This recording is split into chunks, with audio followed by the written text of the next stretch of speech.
दीपू की इस बात ने अंदर तक झंझोड़ कर रख दिया अनुज को। अनुज की ये बेचैनी बढ़ाएगी अब अनुपमा की और ज्यादा मुसीबतें। नमस्कार दोस्तों, स्वागत है आपका आपके अपने चैनल हंग्री स्पिरिट्स में। हंग्री स्पिरिट्स देख रहे सारे दर्शकों का मैं अंजू शर्मा दिल से स्वागत करती हूँ। अभी दोस्तों जो शुरू हुआ है इसकी बात हमने पहले भी बहुत बार की है कि कुछ इस तरह का रोमांटिक ट्रैक शुरू होगा जिसमें अपनी अनुपमा को अनुज किसी के साथ देख नहीं पाएगा और ये बात वो कैसे कन्वे करेगा उसको समझ में नहीं आएगा। कैसे वो अनुपमा को अपने पास बुलाए, उसके लिए जो भी कुछ वो करने की कोशिश करेगा कि अनुपमा मेरे पास रहे, उससे अनुपमा की मुसीबतें बढ़ती हुई ही नजर आएंगी। आज कुछ ऐसा ही सीन इस एपिसोड में दिखा। बात करते हैं पहले वही निवेदन, जिन्होंने अभी तक चैनल को सब्सक्राइब नहीं किया है कर लीजिए, साथ में दोस्तों बेल आइकन दबाइएगा ताकि आपको हमारे वीडियोस के नोटिफिकेशन मिलते रहे। तोशु, अनुज, यशदीप और अनुपमा ये सब अचानक से मिल जाते हैं। तो इसका मतलब यह है कि कोई प्लानिंग नहीं थी अनुज की कि अनुपमा को मिलना है, कुछ ऐसा सोचा नहीं था। अनुज और तोशु में भी किसी मीटिंग में जा रहे हो, कहीं जा रहे हो, उधर से यशदीप और अनुपमा आते हैं क्योंकि वो डांस एकेडमी से आ रहे हैं और इनकी मुलाकात हो जाती है। तो क्या ये जो इवेंट है जो अनुज ऑर्गेनाइज करने वाला है, ये क्या उसने पहले से ही सोचा हुआ था या फिर उसने स्पाइस एंड चटनी के बारे में नहीं सोचा था और अचानक से उसने अनुपमा और दीप को यानी कि दीपू को साथ में देखा और उसने सोचा कि स्पाइस एंड चटनी के साथ बात ही हो जाए, इनको भी इस इवेंट पे बुला लेते हैं।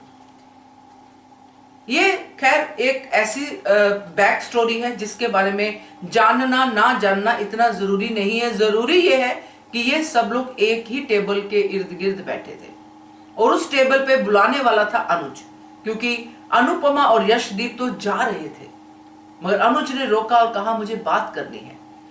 और बात करने के दौरान अनुज जो नोटिस करता है उसके दिल में वो चीजें खलबली मचाती है, उसके दिल को झंझोड़ती हैं।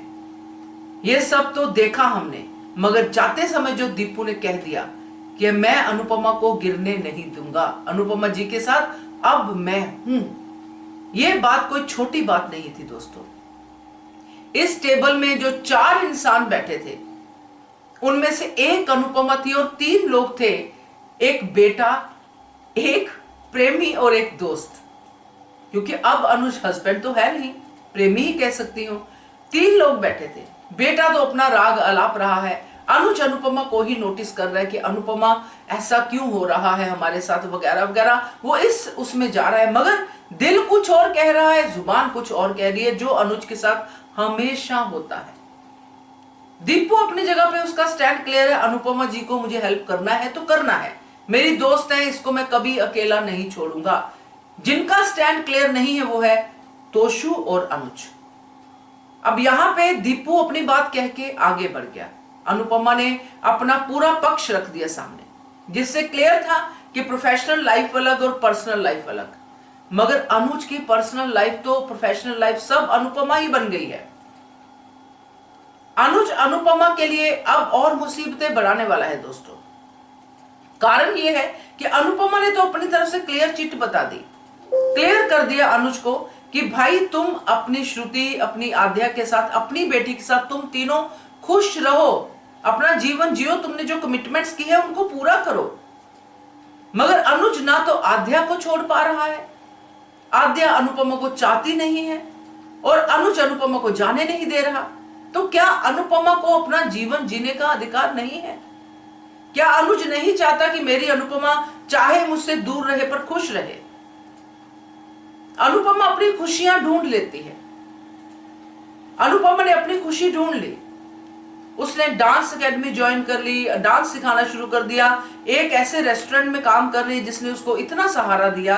अब उसका समय है कि उस रेस्टोरेंट को भी पे बैक करे, तो वो करेगी, चाहे उसके लिए उसको कुछ भी करना पड़े।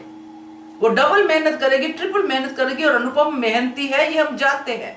मगर इस सब मेहनत के करने के पीछे, इस मेहनत के साथ साथ अनुज की टेंशन उसको लगी ही रहेगी कि अब अनुज आके कुछ ना बोल दे, अब अनुज आके कुछ ना बोल दे। जैसे कि अनुज ने फोन किया अनुपमा को और अनुज शराब पी रहा है। अब ये शराब पीने वाली बात अनुपमा को पता चल ही जाएगी क्योंकि फोन पे बात करेगा, तो क्या अनुपमा को ये बात नहीं बुरी लगेगी? आने वाले समय में क्या अनुज दीपू को नहीं कुछ इनडायरेक्ट वे से कहेगा? क्योंकि दीपू ने अनुपमा के इर्द गिर्द के लोगों को देखा है कि वो सिर्फ आके अनुपमा को टेंशन ही देके जाते, चाहे वो अनुज ही क्यों ना हो। इसलिए उसने कहा कि अनुपमा जी को मैं गिरने नहीं दूंगा, मैं हूं उनके साथ। तो एक समय था जब अनुज भी ऐसे दावे करता था। अगर अनुपमा से प्यार किया है अनुज ने और करता है और आगे भी करता रहेगा, तो ये सब क्यों? अनुपमा तो कभी पीछे पीछे इस तरह से नहीं गई अनुज को कि तुम माया को छोड़ दो मेरे पास आ जाओ, या उसने कुछ ऐसी मुसीबतें क्रिएट नहीं की। उसने इस बात में बिलीव किया कि एक दिन अपने आप मेरी चीज है तो मेरे तक वापस आ जाएगी। मगर यहां पे अनुज की बेचैनी उसको नहीं चैन से रहने दे रही। वो एक पल के लिए भी सोच नहीं पा रहा कि मेरी अनु किसी के साथ क्यों। और ये मुझे लगता है ये शायद मेल फीमेल की एक बेसिक नेचर में शायद फर्क होता है कि मेल जो होते हैं वो थोड़े ज्यादा पोजेसिव होते हैं अपनी बंदी को लेके, ये कह सकती हूँ। तो ये वाला जो चक्कर है ये अनुज का नजर आ रहा है, मगर इस पूरे चक्कर में वो अनुपमा को सिर्फ तकलीफ ही देगा। ये बात अलग है कि अनुपमा ये सोच के अंदर ही अंदर कहीं ना कहीं एक सुकून होगा कि मेरा अनुज मुझे प्यार करता है, मगर उस सुकून के साथ ये दुख भी होगा कि अनुज जो है इतना कंफ्यूज है, ना तो वो उसको छोड़ पा रहा है, मतलब अपने आप में ही इतना उलझा हुआ है, तो मेरी उलझने और क्यों बढ़ा रहा है? क्यों नहीं एक प्रैक्टिकल डिसीजन लेता है? बिजनेसमैन है, क्यों नहीं चीजों को सॉर्ट आउट करता? तो ये सारा कुछ मुझे आज के इस सीन में जो अनुज की तरफ से मुझे नजर आया है दीपू के डायलॉग के बाद, वो समझ में आया है। क्या कहते हो आप इसके बाद? कमेंट कीजिएगा। देखते रहिए channel hungry spirits. Thank you so much. Subscribe to our channel by clicking the subscribe button. Click the bell button and enjoy the latest uploads from our channel.